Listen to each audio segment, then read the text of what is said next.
Kitab Ayub. Ayub pasal 1.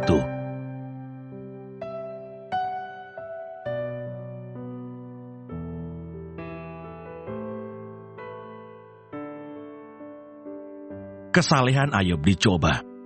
Ada seorang laki-laki di tanah Uz bernama Ayub. Orang itu saleh dan jujur. Ia takut akan Allah dan menjauhi kejahatan. Ia mendapat 7 anak laki-laki dan 3 anak perempuan.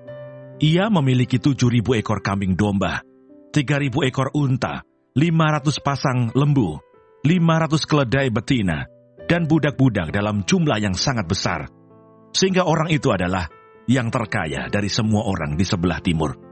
Anak-anaknya yang lelaki biasa mengadakan pesta di rumah mereka masing-masing menurut giliran, dan ketiga saudara perempuan mereka diundang untuk makan dan minum bersama-sama mereka.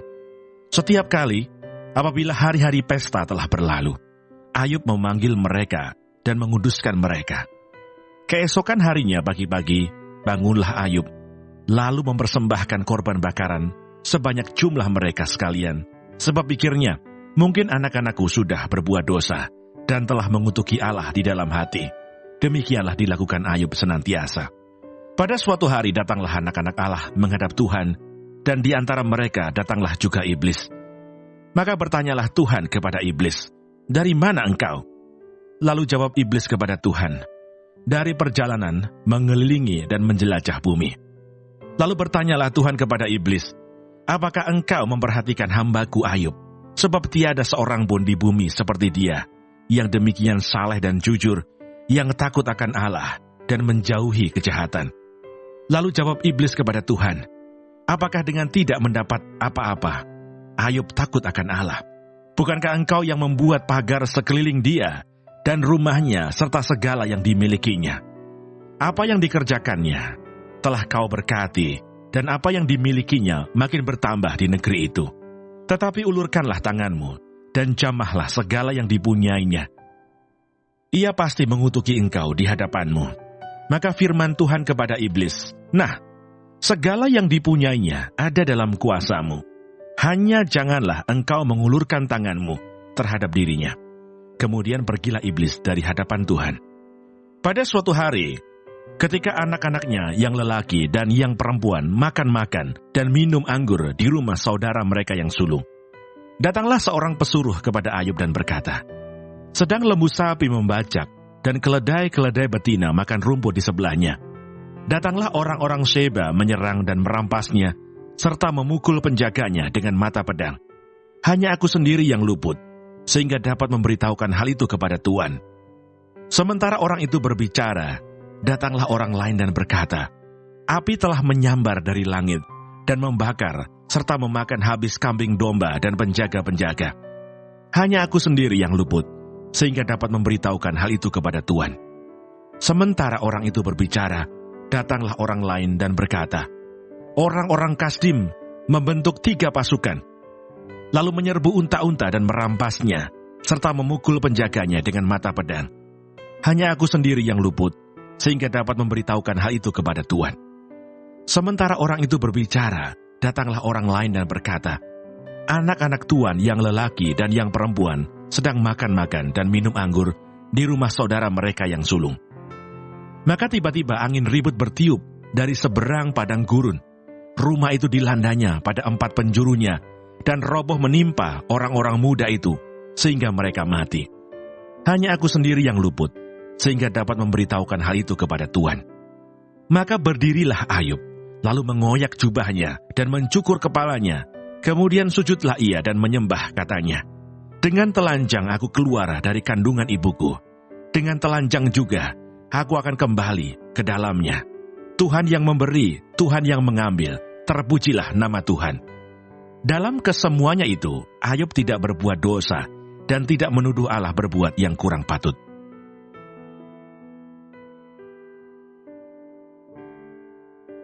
Ayub pasal 2.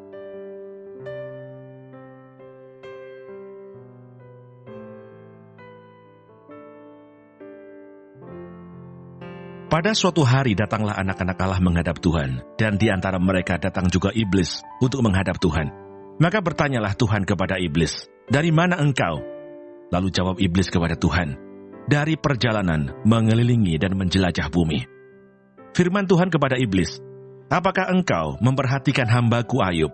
Sebab tiada seorang pun di bumi seperti dia, yang demikian saleh dan jujur, yang takut akan Allah dan menjauhi kejahatan. Ia tetap tekun dalam kesalehannya, meskipun engkau telah membujuk aku melawan dia untuk mencelakakannya tanpa alasan." Lalu jawab iblis kepada Tuhan, "Kulit ganti kulit, orang akan memberikan segala yang dipunyainya ganti nyawanya. Tetapi ulurkanlah tanganmu, dan jamahlah tulang dan dagingnya, ia pasti mengutuki engkau di hadapanmu." Maka firman Tuhan kepada iblis, "Nah, ia dalam kuasamu, hanya sayangkan nyawanya." Kemudian iblis pergi dari hadapan Tuhan. Lalu ditimpanya Ayub dengan barah yang busuk dari telapak kakinya sampai ke batu kepalanya. Lalu Ayub mengambil sekeping beling untuk menggaruk-garuk badannya sambil duduk di tengah-tengah abu. Maka berkatalah istrinya kepadanya, "Masih bertekunkah engkau dalam kesalehanmu? Kutukilah Allahmu dan matilah." Tetapi jawab Ayub kepadanya, "Engkau berbicara seperti perempuan gila. Apakah kita mau menerima yang baik dari Allah, tetapi tidak mau menerima yang buruk?" Dalam kesemuanya itu, Ayub tidak berbuat dosa dengan bibirnya. Ketika ketiga sahabat Ayub mendengar kabar tentang segala malapetaka yang menimpa dia, maka datanglah mereka dari tempatnya masing-masing, yakni Elifas orang Teman, dan Bildad orang Suah, serta Sofar orang Naamah. Mereka bersepakat untuk mengucapkan bela sungkawa kepadanya dan menghibur dia. Ketika mereka memandang dari jauh, mereka tidak mengenalnya lagi. Lalu menangislah mereka dengan suara nyaring. Mereka mengoyak jubahnya dan menaburkan debu di kepala terhadap langit. Lalu mereka duduk bersama-sama dia di tanah selama 7 hari 7 malam. Seorang pun tidak mengucapkan sepatah kata kepadanya, karena mereka melihat bahwa sangat berat penderitaannya.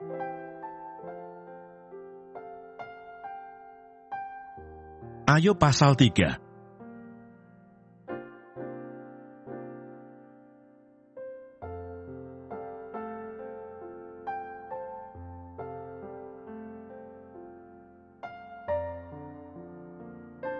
Keluh kesah Ayub. Sesudah itu Ayub membuka mulutnya dan mengutuki hari kelahirannya. Maka berbicaralah Ayub, "Biarlah hilang lenyap hari kelahiranku, dan malam yang mengatakan, seorang anak laki-laki telah ada dalam kandungan. Biarlah hari itu menjadi kegelapan. Janganlah kiranya Allah yang di atas menghiraukannya, dan janganlah cahaya terang menyinarinya. Biarlah kegelapan dan kekelaman menuntut hari itu.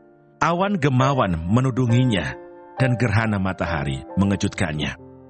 Malam itu biarlah dia dicekam oleh kegelapan. Janganlah ia bersukaria pada hari-hari dalam setahun. Janganlah ia termasuk bilangan bulan-bulan. Ya, biarlah pada malam itu tidak ada yang melahirkan, dan tidak terdengar suara kegirangan. Biarlah ia disumpahi oleh para pengutuk hari, oleh mereka yang pandai membangkitkan marah Leviatan. Biarlah bintang-bintang senja menjadi gelap. Biarlah ia menantikan terang yang tak kunjung datang.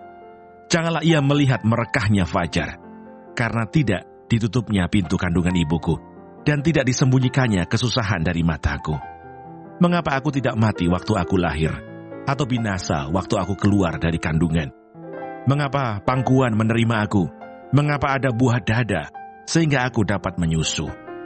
Jikalau tidak, aku sekarang berbaring dan tenang, aku tertidur dan mendapat istirahat, bersama-sama raja-raja dan penasihat-penasihat di bumi, yang mendirikan kembali reruntuhan bagi dirinya, atau bersama-sama pembesar-pembesar yang mempunyai emas, yang memenuhi rumahnya dengan perak.